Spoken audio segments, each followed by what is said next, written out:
I work the closing shift at a small diner just off the highway. It's nothing special, just a quiet little spot where truckers stop for coffee, and locals wander in when the bars close. It's the kind of place that smells like burnt toast and stale pie, with a jukebox that hasn't been updated in 20 years. I don't mind the job, though. The tips are decent, and most nights are uneventful. But then there was that night. It was a little after 2 a.m., and I was alone. My coworker had left early since we were dead slow, and it was just me wiping down tables, waiting for my shift to end. The diner was silent except for the faint hum of the fridge and the occasional car passing outside. Then the bell above the door jingled. A man walked in. Something about him felt wrong. He was tall, well-dressed in an old-fashioned way, like he had stepped out of a black and white photograph. A dark coat draped over his shoulders, his shoes polished to a shine. But it wasn't his clothes that unsettled me. It was his stillness. He moved too smoothly, too controlled, like he was playing a role he had rehearsed 1,000 times before. He took a seat at the counter, folding his hands neatly in front of him. I hesitated before walking over. "What can I get you?"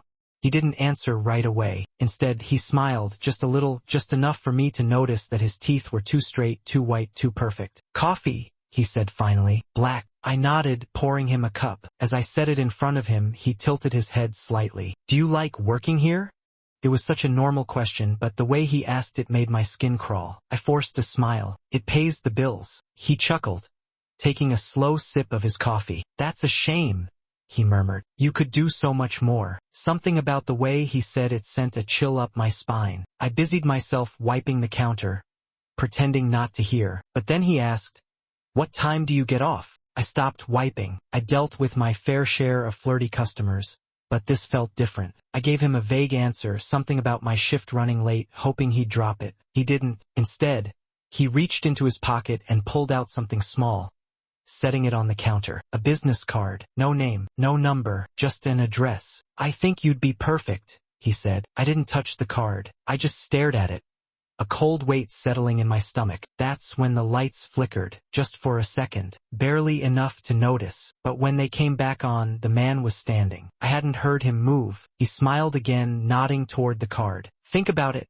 he said, then turned and walked out the door. I stood there for what felt like forever, my heart pounding in my ears. When I finally found the courage to pick up the card, my fingers trembled. The paper was smooth, untouched, like it had just been printed. But the address?